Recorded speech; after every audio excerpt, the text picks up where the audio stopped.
Welcome to Business Coaching Secrets with Karl Bryan. If you want to attract new high-end coaching clients, fill live events, and build a wildly profitable coaching practice where business owners pay, stay, and refer, you've come to the right place. In this podcast, Karl provides his keys to the kingdom for finding and signing high-paying clients and building the coaching business of your dreams. Here we go.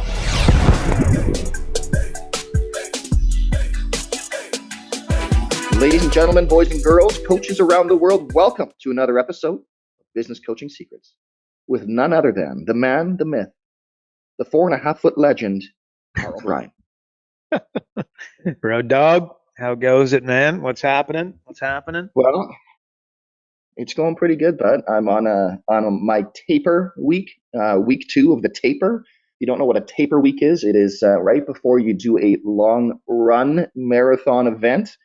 You gear down. You start resting and recovering. You cut your mileage down, and it feels oh so nice. And what do you say cut it down? What do you cut it down to? So at the peak of my training, I ran 20 miles. And then 2 weeks ago, I ran 16. And then just on Saturday, I ran a mere 10 miles, Karl, just a mere 10 miles. It was like a Sunday afternoon walk in the park. It felt really good. I'm not going to lie about that. Running just 10, I was like, whew, especially when you're doing. How long does it take you? What do you do in 10 miles in? How long does that take? About an hour and a half. So I am not Speedy Gonzalez by any means, but as my massage therapist once called me, I am in fact in the Clydesdale division. I am above 200 pounds. So there you are. I feel like an all-star athlete out there. But when I see my own reflection and I definitely don't look like an all-star athlete. So there you go. You look good, Shoots. You look good. Your wife tells me all the time how handsome you are. So there you go. There it is. So what's going on in your world? Oh, work, sleep, bud. We got a lot going on. Not going to lie. Hired 2 people in the last 48 hours. And yeah, things are good, bud. Things are good. We're cruising right along. Perfect. All right, you want to dive right in? Because I've got some beauty questions here for you, bud. Handpicked. Let's do it. Handpicked. Hit me, Shoots. All right. First one. I've heard you say raising prices is the easiest and quickest way to increase gross profit margins. Here we go. Good old gross profit margins. What is the best way to raise your clients' prices? Whew, I kind of feel this could be a bit of a tricky one, I guess, right? Easier said than done, as we both know. Even for coaches, struggle raising their prices, but never mind them passing that along. So, raising your prices, yes, it increases gross profit margin, but what is the best way to raise your clients' prices? So actually, you bring up a good point. I tell you, here's something that I have heard lots, like hundreds of times, I would dare. I've heard of a lot. Maybe that's an exaggeration, but I've heard of a lot from coaches that have said they heard me say this, and it was a total game changer for them. Simply put, scaled pricing. So you got 2 coaches. One sucks at sales. One's great at sales. The one that sucks at sales is great at coaching, and the one that's fantastic at sales sucks at coaching. Hang on. If you're good at sales, you suck at coaching. And if you're terrible at sales, you're good at coaching. Kind of getting that frame. I should say that a little cleaner. But anyways, you're getting the idea. Sales and coaching normally don't correlate as a general rule. Not always. Anywho, so the coach that's really good gets frustrated by the new guy that starts coaching, and he's charging, he goes out there and he gets 24,000, 36,000 over clients falling off a log. And then the coach that's been at it and actually provides wicked results, highly analytical, and following up as a superpower, can't get to those fees, still charging $1,000 a month, $1,500, whatever. What you want to do is you want to do scaled pricing. So let's say you want to be $24,000 a year. What you do is you could charge, so $24,000, that's $2,000 a month. So instead of charging $2,000 on week 1, what you could do is do like $500 a month, $1,000 a month, $1,500, and then $2,000 a month. Because what do coaches say a lot? Oh, nobody's got any money, right? Well, that's a ridiculous thing to say if you think about it. You're a business coach, it's your job. But what I'm getting at is that and maybe that's a little bit too, that's too low for your, as in you wouldn't go 500 for a month, so go 1,000, 1,000 month one, then 1,500, then $2,000. Maybe you're $5,000 a month and do 1,000, 2,000, 3,000, 4,000, 5,000. The bottom line is scale your pricing in, because the first example that I gave at $2,000 a month at 500, 1,000, 1,500, $2,000, the coach that sucks at sales just got a $24,000 client for a $500 credit card, and that is a game changer. So, and by the way, you can also do that with your clients. So that's a mistake we make, but that's not the question. That's not the question here. I think this is about gross profit margins. Look, bottom line is raising prices. It should be a little more complicated than just adding 10%. Like when you increase prices on a recurring payment, in a perfect world, I'd go to 10%. Let's say you get 100 clients, go to 10 of them, increase the price for those 10, and then see if there's an issue. Seldom is. Probably nobody's going to practically notice, but that's a way to cautiously do it. And, be careful in a flat fee situation. Think McDonald's.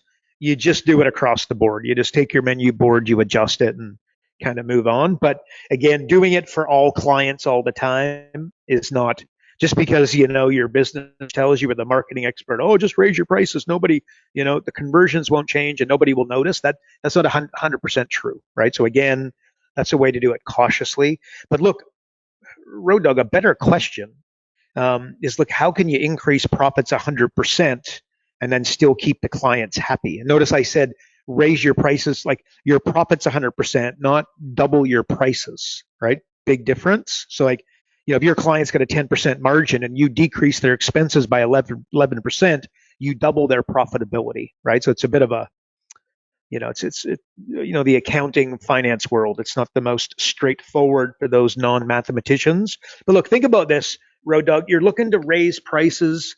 Talked about this a lot over the years, but practical, inherent, and social value. It's not just raise your prices, right? Like let's go to them and let's increase the level of. You think add value, what I mean, over prices. It just it's like price is what they pay, and then value is what they get, right? So value is kind of a pretty average, boring word. So like to break it down. How do you create it? How do you communicate it? How do you amplify it?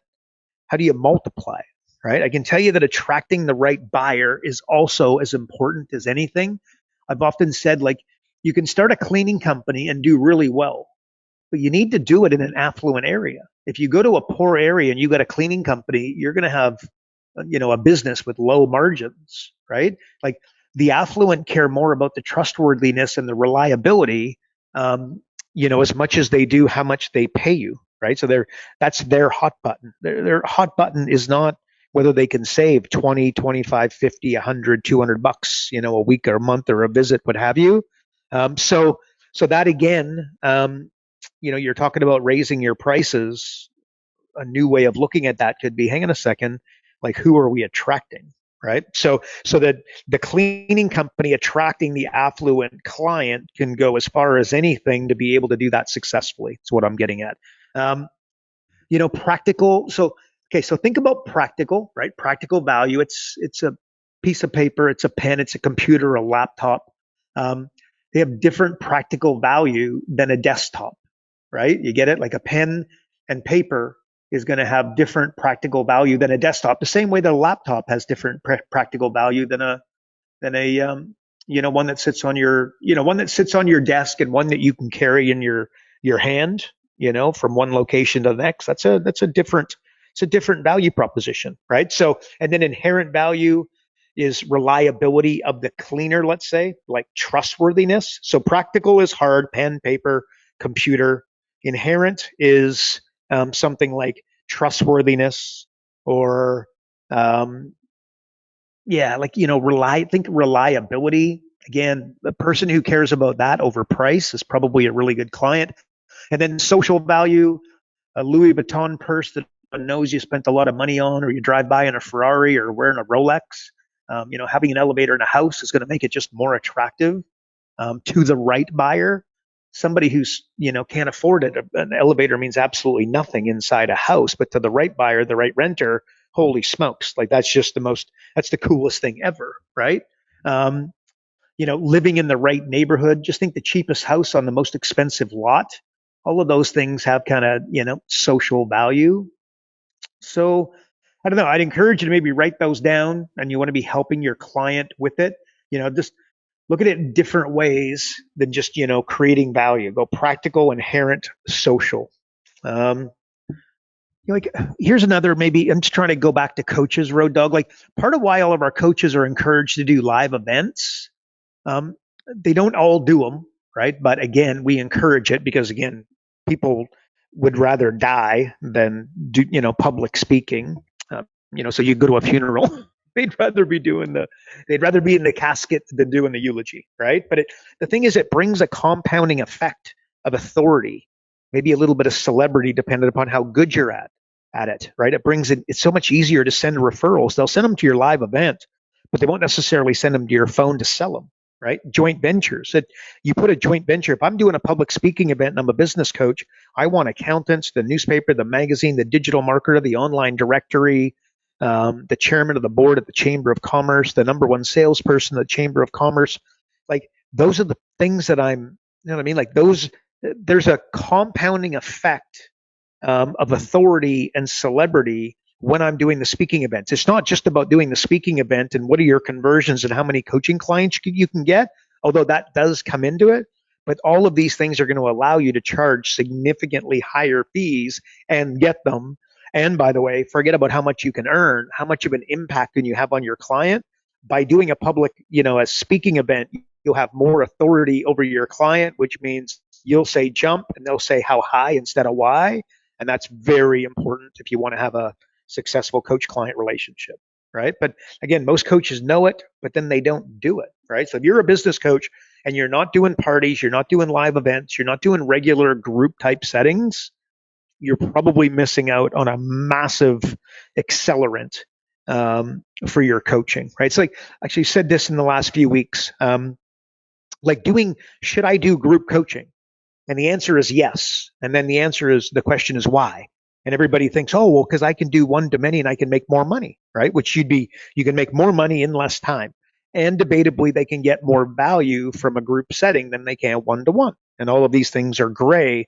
But what's not debatable is that the perceived value when you do group coaching, and let's say you got 15 people in one group, the perceived value that you now bring, the intangible that you now bring to each one of those 15 coaching clients is that they want your attention more, and they will therefore be willing to pay significantly more for your one-to-one time. And I don't think people see that. Like when you're thinking about doing a group coaching program, it's just about, one to many and, 15 people at once. But really it's that added value. And I hope that's landing because I'm telling you, that's really important. Much like doing a live event, it's the same sort of idea. It brings value that you can't see, like the oxygen and the culture for a company. You can't see it, but it's there. The same thing happens, when you're doing group and doing live events, etc. So I don't know, breaking down value into those three types, Road Dog. So we're talking about raising prices, and what I'm trying to say is, I don't know, maybe let's not just raise prices. Let's try double the profitability of each unit of sale. And the way you do that is by going practical value, inherent value, social value, elevating each of those.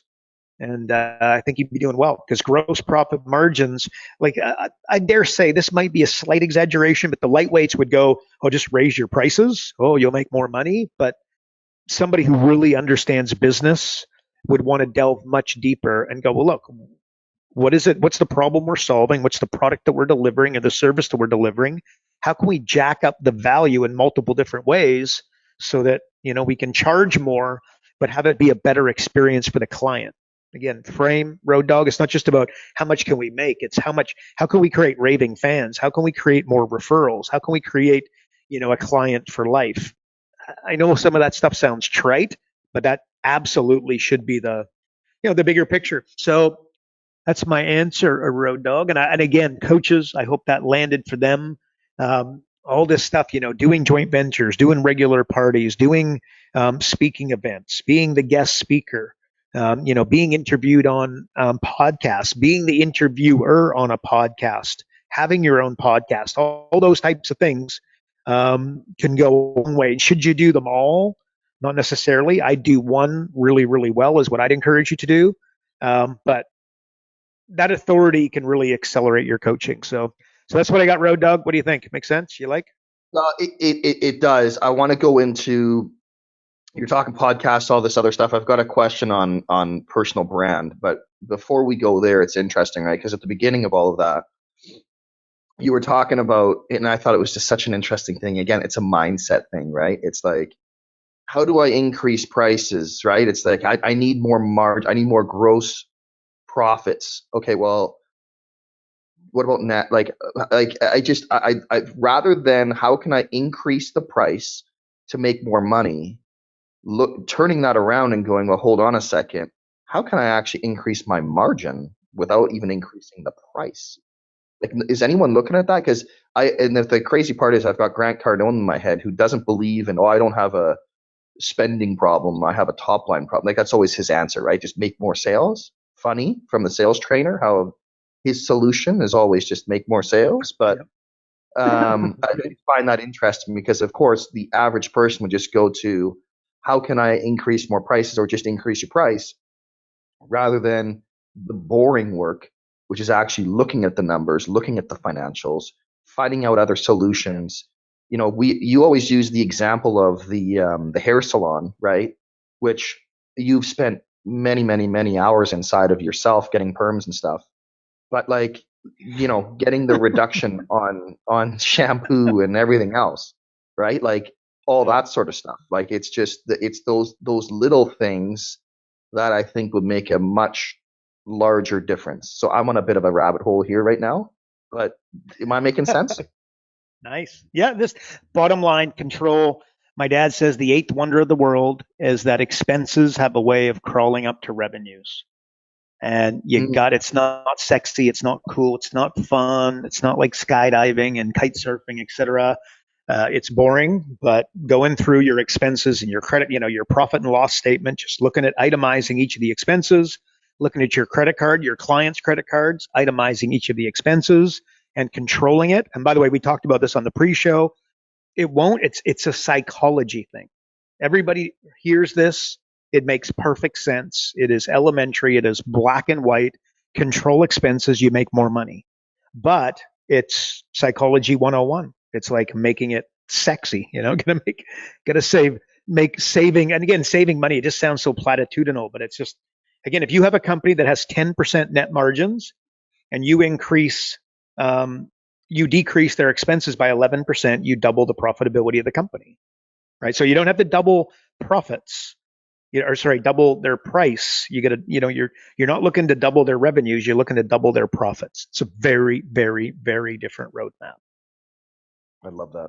Hey, I remember, I don't know why this came to my mind. A couple of years ago, you had mentioned something about like when you buy a course or a program or something like that, like for you, it's very clear if I do this, I need to make this profitable inside of, I think it was like 30 or 60 days or something like that. Do you remember that? Or was that just mine just hallucinating at this stage? Much, but bottom line, look, if you're going to buy a program, you got to be the best student. You know what I mean? You want to operate the way that you'd want people to operate with yours. It's, life is a mirror. If you're a good student, you're going to attract good students. That sounds platitudinal, but I promise you it's a zillion percent factual. But again, I don't know, 90 days is the frame I think I'd put around it that, if you're going to go and do something, make the changes, hire the people, move out the other things in your life to make it work. But 90 days is what I'd be using as a frame. Okay. So now let's get back to before. You talked about podcasts and all this other stuff and brand, right? Like, let's just call it brand. So personal, because that's all part of it, right? Like this, what we're doing here, I have no idea what it's doing for my brand. I'm sure nothing really good, but it's all good. So, but we've got a question here that says, my My client is asking for direction on tightening up his personal brand. Any ideas? So I'll leave that to you.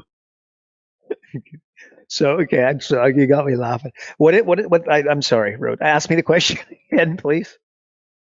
Well, you didn't like the fact that you're messing up my personal brand? Okay, my client is asking for direction on tightening up his personal brand. Do you Oh, have any okay. ideas surrounding that? Okay. Personal brand. Yeah, that's good. And again, get back to reality here. This may or may not be something folks have thought long and hard about.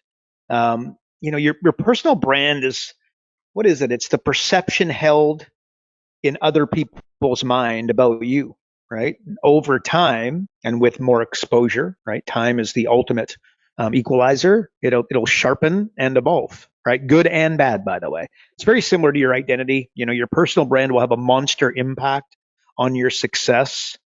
And yes, it'll dramatically improve with a little focus and effort. So I dare say you should try do that. You've already got one, and if you're wondering what it is, I would say, look, there's four things: your personal standards, right? So like, are you driven? Are you reliable? Are you opinionated? Are you a good listener, right? Your personal abilities or talents. So let's say you're a father, coach, a marketer, a writer, a public speaker, a best-selling author. Key traits. So think like unrelenting, action-orientated, analytical, creative, right? So it's that, what's the key trait? And then relatability. Like, are you deliberate by nature? Are you controlling by nature? Are you enthusiastic? Are you highly professional? The guy that's always in a suit. And maybe expressed better this way, Road Dog. Like, it's a reflection of who you are, what you do, how you do it, and what you believe, right? So who you are, what you do, how you would then do it, and then what you believe, right? Like, you ever met somebody who's just what do they call him? It's just lucky, right? This guy, everything goes in his favor. Or on the other side of it, you got that guy who just can't catch a break, right? Over the long haul, it's never an accident and doesn't happen in isolation. Like, success is just successful relationships. If you really think about it, if you want, like, okay, everybody here, you'd be crazy to not be looking for appreciating assets, right? Think real estate, think stocks, think business, think crypto, right? But there is an appreciating asset that will, guaranteed to appreciate the highest rate of return. And that would be long, what would I call it? Long integrity based relationships with good people. That's it. That is the number one asset class of all time. Having good relationships with people that operate with integrity. The end. And that's why generally, like, what we find, like with our group, we've got, again, clients all over the world, 47 countries. Inside of our client, the relationships that happen are like, they're lifetime relationships, right? So anyway, so getting, part of a community is often, once again, I would put it like I said earlier, there's that, like, what culture and oxygen are. You can't see them, but you just know they're there, and they're never not there. A little bit the same way there, it's just this is where I'd be spending some time, right? So, I got a saying that I say all the time: you can get lucky and make it, but you can't get lucky and keep it. When we do our live event in Cancun, I change up the signs a little bit, but that sign spends an enormous amount of time right up on stage, right beside me. Because again, you can get lucky and make it, but you can't get lucky and keep it. So there you go. So I just help your high end coaching clients do the same. But again, who you are, what you do, how you do it, what you believe. That's your personal brand. And I do say, Road Dog, that I don't think the average bear would even. It's not that they don't work on it. I don't know that a lot of people feel comfortable working on it. And I get an email that's going to be coming out. It may have gone out, or it's coming out real soon. That I wrote on a plane, and it was just like, don't feel guilty. You ever read a book during the day and then felt guilty, or like, reread a course or something like that, between what we'll call 9 and 5, like regular working hours? would like working on your personal brand between 9 and 5 could be one of those things that could just pay you, ridiculous amounts, like really honing in. Like, how do you want to be, you know what I mean? How do you want to put yourself out there? Do you want to be opinionated? Do you want to be known as driven? Do you want to be known as reliable? Do you want to be known as a good listener? What is that? So anyways, I don't know. That's Road Dog. Spend a little bit of time there. That's what I'd recommend. So yeah, no. So interesting as you're kind of going down that rabbit hole there, because there's a couple things that come up for me. But so would you say then brand is really, I don't know, what would you say, like what others expect of you? Would that be a fair thing to say? I'd go as far as to say the answer to that question is exactly your personal brand. Like what, and you know this, like what do people expect of you? Do they expect you to follow through? Do they expect you to not follow through? Do they expect you to overpromise? Like their answers will come from expectations and what they expect you'll do, experience in the interactions you've had with others, and then observations to what they've seen when you interact with them and with others that they know. You know what I mean? So like it's just that's it. Expectations, experiences, and observations. And you may be right or you may be wrong on what your personal brand is, but the best advice I could think of to strengthen it, always ensure there's not like a gap between what you say and what you do. Again, a little bit platitudinal possibly, but I would challenge you to go there and be willing to go there. Just nothing worse than that big talker that doesn't follow through. Again, I got a saying, you measured in life by what you finish, not what you start. Things are easy to start, very hard to finish. I was, my 8-year-old daughter, I'm always pushing her, like just, we got to, like we were doing crossword puzzles, right? We're on a plane and we're doing crossword puzzles. And look, she's 8, right? But again, you think at the end of the crossword puzzle, oh, Daddy, I'm a little bit tired. I want to play on my iPad. I want to do this. I want to do that. And I said, baby, no. We agreed before we started that we were going to finish, because I made that agreement with her before we pulled out the crayons and we started in the cross puzzle that we were going to finish, right? So when we get, and if I didn't frame, I think if I didn't say that, it wouldn't have been as easy to push her towards the end, right? And I said, no, baby, not only should we finish, let's finish strong, right? In a conscientious way, in a proud way. Let's knock this thing over. And again, and then, bingo, bango, bongo, but we finished it off. So my goal here, she's 8 years old. I'm, obviously her father, and I'm trying to create a framework where, that's in life. She's going to be, she's going to be the follow through. Yeah. And nobody's perfect, by the way, starting with me. So again, it's not, but that being said, you get measured in life by what you finish, not what you start. Right. So, it's nothing worse than the guy with the Lamborghini or the private jet that they don't own. And then like if they're putting that stuff on Facebook regularly, right? I don't know. You tell me. Is that a guy that you think might let you down at a higher percentage than maybe somebody else? I'll leave that one with you, right? I'll leave that with you. So there you go, Road Dog. That's what I'd, I think that's, what did you say? What do others expect of you? I'd say that's. Yeah, it's funny. It's funny when you said that there's, what was it now? Like a gap between what you say and what you do. This is actually something called the expectations conversations that I learned from one of my all-time favorite mentors, Doug Carter. And so he came up with this expectations dialogue. And essentially what it is imagine having this conversation at the beginning with a potential client or client. You say, listen, obviously, as we start working together, you probably have a picture in your mind of all the things that you can expect of me. And the only way that I can possibly meet all of those is if I know what they are. So why don't we go through right now and list off what all of those are and make sure that we're fully aligned. And then you write them down and you keep going, anything else, until they're done. They're empty. And then typically you'll probably add a few. Hey, do you mind if I add a few, Carl? Great. Well, I'm always going to be honest with you, and, we're going to whatever, right? Like just whatever that is. And then the key to the whole thing is, great. So now what are all the things that I can expect of you? You turn it around. Nice. And guess what? That conversation, typically that list is a lot smaller when you turn it around on them.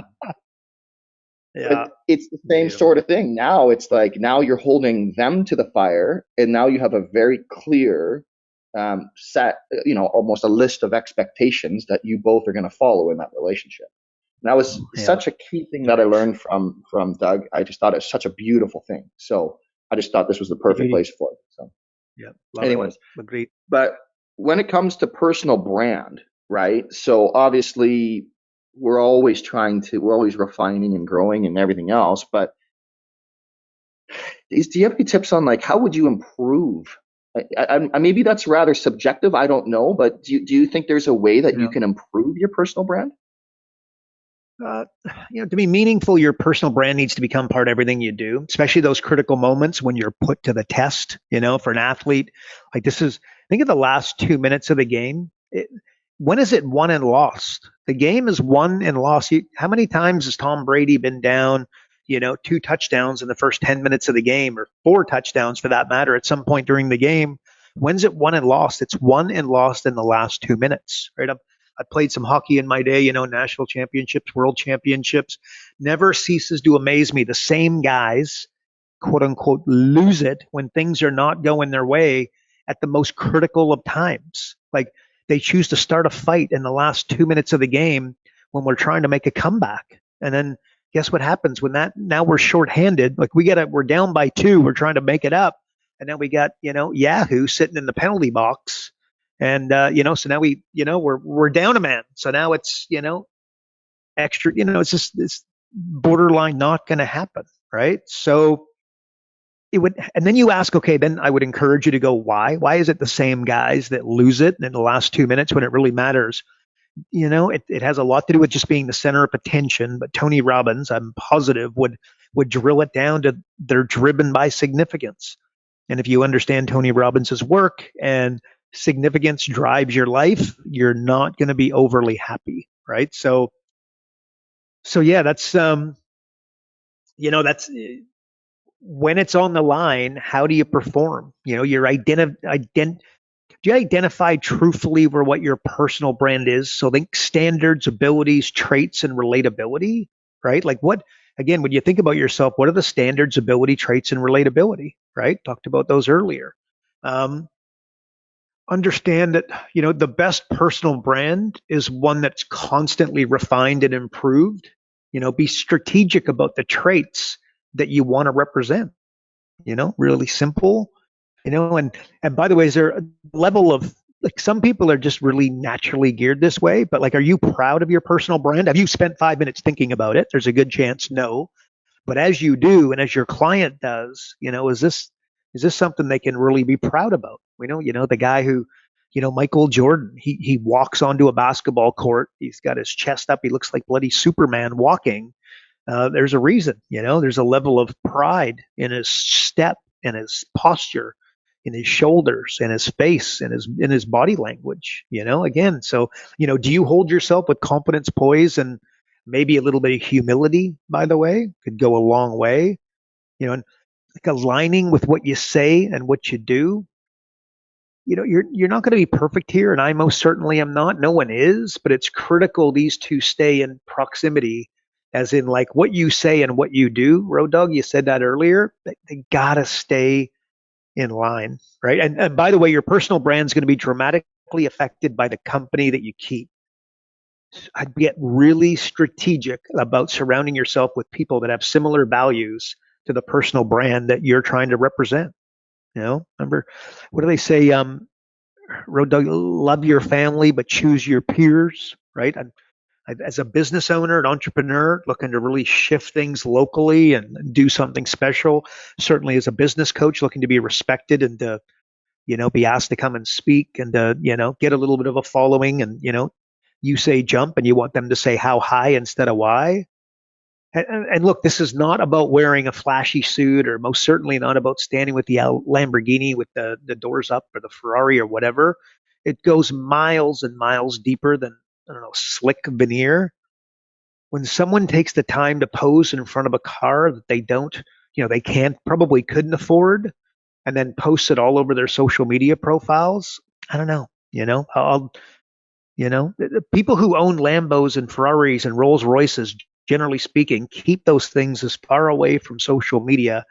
And by the way, other relationships, they keep them as far away as possible, as possible. So a branded relationship will only happen if both parties believe there's a direct um, alignment or maybe a direct connection of value systems. And that's it. So you want a joint venture, you want the accountant to deliver, make sure that when they ask others about you or the clients about you, they see you speak, they watch you on social media, they see your posts, etc. Make sure that that's something that you want, that you think that they would want to align with, right? Remember, money is just an accelerant, right? And it just makes you more of who you are, right? Actually, here's a good one, Road Dog. When somebody has their first big win, and again, I think I've said this in the last little while, but I can't remember when it was, but I think it's very relevant here. When somebody has their first quote unquote big win, right? Like they hit, let's just say $250,000 client net, 100 grand hits their bank account, doesn't leave, bingo, bango, bongo, they're riding high, right? What they do after that, do they start, forgetting the little people, forget about, where they came from, that sort of stuff? I see that happen a lot. That's when the Lambos go on the Facebook, the social media profile, and the boat comes out and everything else. And not, by the way, having a boat and a cool car. Hey, that's not, you know what I mean? I'm not saying you shouldn't have all those things. I do think you should keep it in check, because what people don't realize about buying a boat is you now got to go drive the bloody boat. And that takes you away from, how you afforded the boat. So again, but maybe I'm not going to go down that rabbit hole, but just make sure you keep everything aligned. If your lifestyle, maybe what I'm trying to say, maybe go the boat or the Ferrari or the whatever, fill in the blank, the really expensive thing. But going all of them is probably not going to, I don't know. I don't know if it's going to have the desired result. Ask other people that have been there, done that, got the postcard. What I was saying there a minute ago, when people have that first win, what they do immediately after that can tell you a lot about them. And sometimes that's not so great, because again, money is an accelerant. So yeah, something to think. And Road Dog, look, a personal brand is a relationship, not a statement. I think that's the best. Personal brand is a relationship. That's it. It's not a statement. It's not a catchphrase. It's a relationship. So relationship with yourself, relationship with others, relationship with your family, with your business partners, with your clients. That's your personal brand. So that's what I'd say, Shoots. But I agree, man. I think that's improving your personal brand is something I think people should be spending some time on. And good idea. There you go. What do you think, Shoots? Would you say your personal brand is a reflection of your values and who you truly are out in the marketplace? Yeah, that's it. It's exactly. It's your relationship with those things. Yeah, totally. Would you also say, when you say forget about the little people, would you say that that's people your height? All right. Last question. I had to. You said little people. Come on, man. It's just you tee it up for me. And I ain't good at a baseball, but when it's t-ball, I can smash. Just know that. So we've talked about personal brand, and last question here, because I know we're up against it here, but what about then translating that over to the business side of things, right? How do you? What about a business brand? Yeah. And first of all, just Frank, I am not pretending to be the branding guy. But that being said, I don't know. Look, a business brand is a logical extension of personal brand, right? When having a long-term relationship with your coaching clients, you'll need them to build a well-respected brand over time, right? Because if you don't, you're going to lose them. So this is something you want to be spending a little bit of time with, right? True meaning. So business brand, I think, it gets lost and confused over the years with logos and catchphrases and product extensions. I just think, I really think, what is it? A business brand is about awareness. It's about values, and it's about relationship, right? So awareness, the way in which the client will view your business or your client's business. Values, what the client can clearly grasp the business represents. Like one of the things our company represents is we move. Very seldom will I ever speak to a client that will not tell me that we move fast. We, steal Zuckerberg's line, but we move fast and break things. I think it is, but we move fast, and we have always done that since the early days of whatever 2008. I've been just say 2008. We've had the same online model, e-learning system, online coaching since 2008, and we've always moved really fast. So that's one of the things. Hopefully, a lot more than that, but like to over deliver on steroids. But without doubt, when I speak to people, one of the things that they say is, "Wow, you guys got a lot going on. You guys develop a lot of stuff." Anyway, so relationship, and then relationship. Maybe I just framed a little bit of that, but between the client and the business. So perception is reality. Business, like if I'm trying to think of like a definition of business brand, like it's the emotion that would exist in the mind of the client, or maybe prospective client, by the way. And importantly, that brand could be enhanced when the client feels expectations have been exceeded. Right. So again, just that, the emotion that somebody feels when they do business with you or with your client. And then importantly, the brand is going to be enhanced when that client feels that people are over delivering. And if you want to help your high-end coaching clients build a strong business brand, their business is going to need to have like emotional relevance, right? It's got to solve a problem as a starting point. But if a client doesn't relate on an emotional level, the brand's going to have very little power. Like think Nike, think Rolex, think BMW, think Ferrari, Harley Davidson, definitely. Like clients are emotionally invested. That's how you end up with somebody getting a tattoo. You also think Harley Davidson might be a good frame to be thinking of if you want to know about a good brand. Again, when somebody tattoos it on your arm, a strong brand stands for something worthwhile. Like, what's that company? Shoe company, Tom Shoes.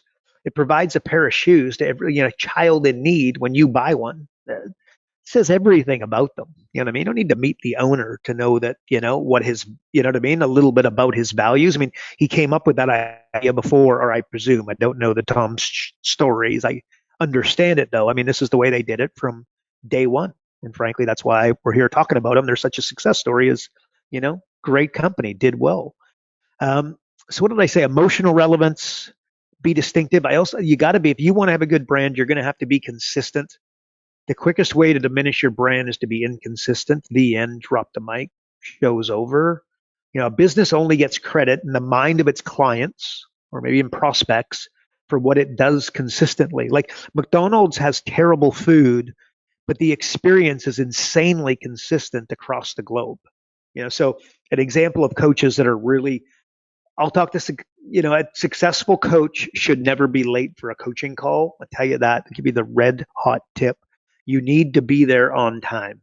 That is, and by the way, I have been guilty of being late, for different coaching calls, but I'll tell you that's, not a good thing. Say that with zero pride. Well, especially when you're coaching. I don't coach people anymore, by the way, showing up, but I was very, very busy. I was going from call to call to call. I always tried to over deliver, which was part of what, part of the emotional relevance that I was trying to bring to my relationship, really over deliver, but being on time is important. So just think of McDonald's. Again, their food's terrible, but you show up across the globe and you know exactly what you're going to expect. So, and I don't know, Road Dog, you bring those things together, I think you'd end up with brand integrity. And I think that's the goal that you're looking for. And I think you should be listening to this, trying to build your own brand, your own personal brand, but very importantly, help your clients do it. And when you see, inconsistency, you see lack of maybe distinctiveness, you should be stepping in and helping them with that, because it could be doing some harm to their brand. But there you go, Road Dog. That's what I'd say, Shoots. I would also say brand is, what do people think of your company or you when they see your name or your company's name, right? Like what's going through their head. So I think that's probably. Look, 100% Road Dog. Like when somebody is not there and your name is mentioned, what is said is your personal brand. Whether you like it or not, that's your personal brand. The end. And then the question is, if you looked at your own content that you post online, would you hire you?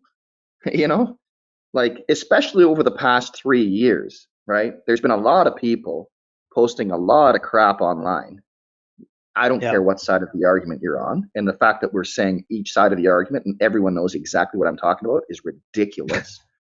But you know what I mean? Like, this is just how divided the world is. But it's just crazy that it's like, if you're just spouting just nonsense, right? And just either fear or whatever it is, I don't care. Whatever you're posting, like, are you taking that in consideration? Like, is that what you want? Is that the brand that you want? It's like if Karl showed up wearing Lululemons all of a sudden every day, you know, like, not good. Not good for anyone at all. So there you go. Road Dog, I told a buddy of mine that you return them. Road Dog, I told a buddy, and you call me homeless Karl, and oh my God, did he nearly fell off his chair laughing, man. Oh my God. I was like, why is that so funny? Anyways. Listen, bud, I have never seen a man dressed as poorly as you that actually is gainfully employed. Like, it is a sight to behold. Anyways, why don't you close us out? Pretty cool. Well, not you do. Yeah, I've seen you clean up once, and that was when you present on stage, you clean up real nice. I will give you that. But outside of that, it's your fashion sense is something left to be desired, my friend. It's a good thing. You know, this whole online thing, I get why you went there in 2008. It makes, as they say, it pays for radio. So there you go. Anywho, which is crazy because you've got one of the prettiest smiles out there, bud. Like, I'm not even gonna lie. You talk about veneers. Look at your teeth, bud. Those are beauty chiclets right there. All right. Nice. Enough. Close us out. One thing that people can take from today's episode and implement.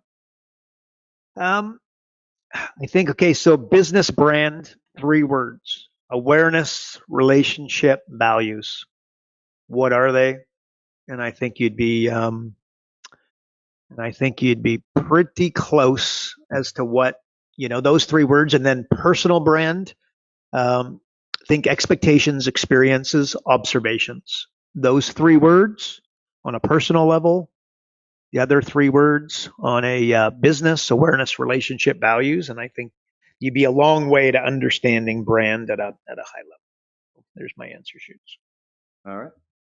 All right, everybody. Well, thanks again for tuning into another episode of Business Coaching Secrets with the man, the myth, the legend himself, Dr. Karl Bryan. And if you're not on the inside and getting access to pre-show, or you aren't getting Karl's daily emails, or just want more information on how to build your coaching company, visit focused.com and subscribe today. Again, if you enjoyed the podcast, please share it with a friend or someone that you may think might make a great coach. And of course, as always, we'd appreciate if you'd rate this episode, as we know that iTunes, Spotify, and all the other streaming services give a huge amount of weight towards reviews. So please leave us a review if you like what you heard. And that is it for another week. We will catch you in the next episode. And remember, folks, progress equals happiness. Take care, everybody. Karl Bryan built Profit Acceleration Software 2.0 to train business coaches how to find any small business owner more than $100,000 in 45 minutes without them spending an extra dollar on marketing or advertising. This becomes a business coach's superpower. So as a business coach, you'll never again have to worry about working with business owners that can't afford your high-end coaching fees. Check us out at focused.com.